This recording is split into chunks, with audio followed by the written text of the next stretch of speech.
आज का जो हमारा टॉपिक है वो है मेजर हिस्टोकम्पैटिबिलिटी कम्प्लेक्स की टाइप्स को डिस्कस करेंगे। लेकिन बेसिकली एमएससी होता क्या है, मेजर हिस्टोकम्पैटिबल होता क्या है? ये बेसिकली क्लस्टर ऑफ जीन्स होता है। ये एमसीक्यूज के लिहाज से बहुत इंपॉर्टेंट है। एमएससी क्या होता है? क्लस्टर ऑफ जीन्स होता है। ये क्रोमोसोम 6 पे होता है, उसके कौन से शॉर्ट आर्म पे, लॉन्ग आर्म पे नहीं होता है। ये क्रोमोसोम 6 के शॉर्ट आर्म पे होता है। और बेसिकली इसको इनकोडेड किससे होता है? इससे इनकोडेड होता है एचएलए जीन्स। एचएलए जीन्स का मतलब क्या है? Human leucocyte antigens. इनिशियली तौर पे बेसिकली क्या था, जो MSC1 है हमेशा हमें सबसे पहले कहाँ पे मिला था? ल्यूकोसाइट पे मिला था। तो इस वजह से हमें इसको क्या बोलते हैं? Encoded by human leukocyte antigen. ये बेसिकली इसका MSC का काम क्या होता है? जब कि आपकी बॉडी पे कोई एंटीजन ने अटैक किया, उसको आपकी एंटीजन प्रेजेंटिंग सेल्स हैं उसने इंगल्फ कर दिया, उसके बाद इसको छोटे छोटे फ्रेगमेंट्स में चेंज कर देते हैं। अब ये छोटे छोटे फ्रेगमेंट्स हैं, ये अब टी सेल्स बॉडी में घूम रहे होते हैं और टी सेल के ऊपर एक रिसेप्टर होता है, टी सेल रिसेप्टर।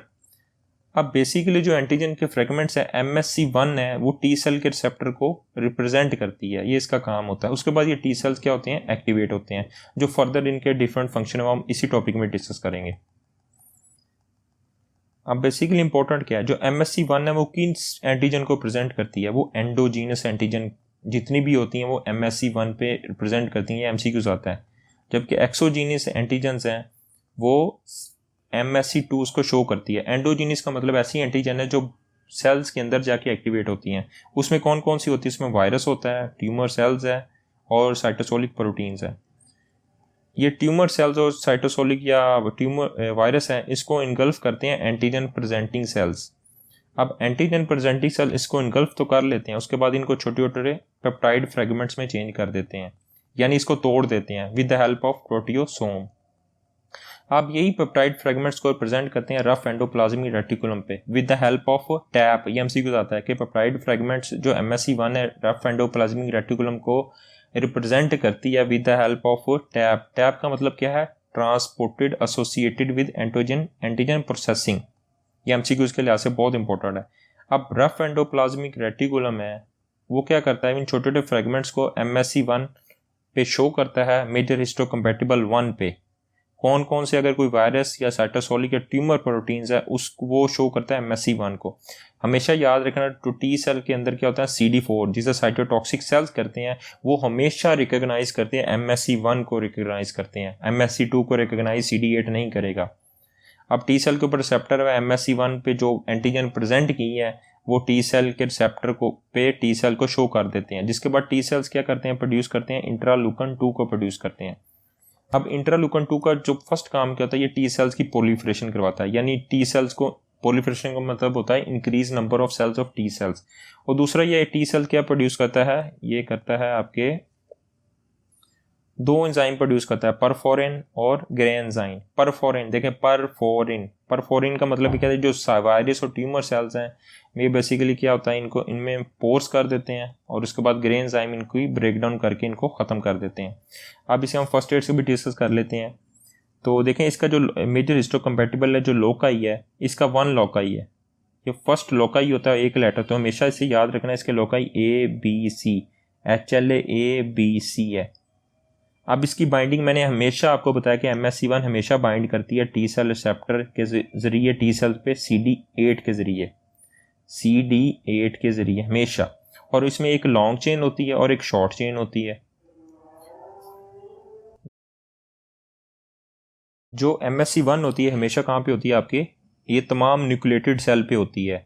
जैसे भी सेल जिनके न्यूक्लियस होते हैं उसमें एंटीजन प्रेजेंटिंग सेल्स पे होती है और प्लेटलेट्स पे होती है, लेकिन RBCs में नहीं होती है। RBCs आपको पता है, जो मेच्योर RBCs होता है वो नॉन न्यूक्लिएटेड होता है, नॉन न्यूक्लिएटेड, उसमें न्यूक्लियस नहीं होता है, तो इस वजह से RBCs में नहीं होती है। अब इसमें जो फंक्शन मैंने आपको बता दिए हैं कि ये एंडोजीनस एंटीजन, ये MCQ आता है। एंडोजीनस एंटीजन जो होती हैं वो रिप्रेजेंट करता है MSC1 करता है, जिसमें आपके वायरस हैं और आपके साइटोसोलिक प्रोटीन या ट्यूमर सेल्स हैं। तो हमेशा आपको मैंने एक बात बताई है, जो MSC1 है वो CD8 पे हमेशा शो होती है, और CD8 आपको पता है साइटोटॉक्सिक टी सेल्स हैं। अब नेक्स्ट आपको मैंने बताया जो एंटीजन है, ये पेप्टाइड जो फ्रेगमेंट में छोटे छोटे पेप्टाइड फ्रेगमेंट्स बन चुके थे, ये ये देखें, ये छोटे छोटे पेप्टाइड फ्रेगमेंट्स बन चुके थे, इसको रफ एंडोप्लाज्मिक रेटिकुलम पे कौन लेके गया? टैप। ट्रांसपोर्टेड एंटीजन प्रोसेसिंग, यही यहाँ पे लिखा हुआ है कि MSC1 लोड होती हैं जो एंटीजन के पेप्टाइड्स हैं किसके ज़रिए, रफ एंडोप्लाज्मिक रेटिकुलम में after delivery wire transported associated with antigen processing. अब नेक्स्ट इसमें एसोसिएटेड प्रोटीन्स होती हैं, वो क्या होती हैं, बीटा माइक्रोग्लोबुलिन, इसमें एसोसिएटेड प्रोटीन्स होती हैं। अब हम डिस्कस करेंगे मेजर हिस्टोकम्पैटिबल 2। बेसिकली जो MSC2 है इसमें क्या शो करता है, ये एक्सोजीनेट एंटीजन को शो करता है। ये MCQ है आपका। इसमें कौन सी आती है, इसमें आपके बैक्टीरिया पोलन्स आ जाते हैं।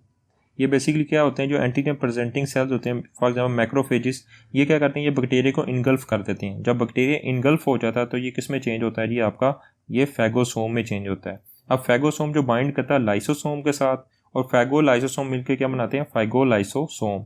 और बेसिकली ये फैगोलाइसोसोम क्या करता है, जो बैक्टीरिया को छोटे छोटे ब्रेक डाउन करके छोटे छोटे पेप्टाइड फ्रेगमेंट्स में चेंज कर देता है।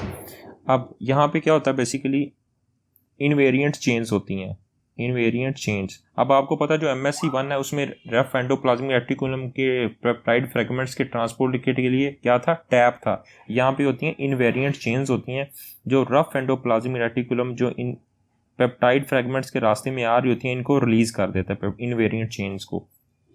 और जिसके नतीजे में क्या होता है, ये peptide fragments rough endoplasmic reticulum MSC2 के जरिए शो करता है, रिप्रेजेंट कर देता है इस एंटीजन को।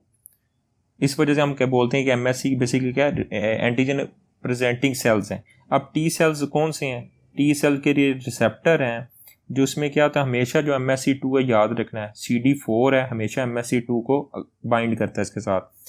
अब CD4 में क्या बेसिकली टी हेल्पर सेल्स होते हैं, ये एक्टिवेट हो जाते हैं, और उसमें कौन से एक्टिवेट होने के बाद इंटरलूकन 4, इंटरलूकन 5 और मजीद मैक्रोफेज को क्या करते हैं, रिक्रूट करते हैं। आप इसे फर्स्ट एड से भी डिस्कस कर लेते हैं। यहाँ पे क्या लिखा हुआ है, मैंने इसके देखें MSC2 मतलब टू का क्या होता है, इसके जो लोकाई हैं वो भी 2 होते हैं। वो कौन से हैं, वो आपके सामने हैं, DP, HLA, DP, DQ और DR। DP, DQ, DR, doctor DP, DQ। और हमेशा आपने याद रखना जिसके रिसेप्टर है वो टी सेल रिसेप्टर, और हमेशा MSC जो 2 है वो CD4 के साथ बाइंड करती है, जबकि MSC1 हमेशा CD8 के साथ बाइंड करती है। अब इसकी जो बात करें, इसमें जो स्ट्रक्चर है, इसमें 2 इक्वल लेंथ की चेन्स होती हैं, 2 अल्फा और 2 बीटा चेन्स, टोटल 4 चेन्स होती हैं, 2 अल्फा एंड 2 बीटा। और इसमें जो एक्सप्रेशन किसके जरिए थ्रू होता है, एंटीजन प्रेजेंटिंग सेल, जिसमें मैक्रोफेजेस आपके आ जाते हैं। और हमेशा याद रखना MSC2 हमेशा आपका MCQ है, ये एक्सोजीनस एंटीजन को प्रेजेंट करता है, जिसमें आपके बैक्टीरिया आ जाते हैं, प्रोटीन, बैक्टीरियल प्रोटीन्स, और CD4 फिर एक्टिवेट होता है और टी हेल्पर सेल्स। ठीक है, ये CD4 है आपका। और इसमें मैंने को बोला जो एंटीजन लोडेड होती हैं वो किसके जरिए होती हैं, जब लोडेड कब होंगी, जब इनवेरिएंट चेन्स को एसिफाइड एंडोसोम रिलीज करेगा, हटा देगा। जब पेप्टाइड फ्रेगमेंट शो तब होंगे जब ये इनवेरिएंट चेन्स को रिलीज हो जाएगा, फिर उसके बाद एंडोप्लाज्मिक रेटिकुलम इसको शो करेगा। और इसमें इनवेरिएंट चेन्स होती हैं क्या, इसके स्ट्रक्चर में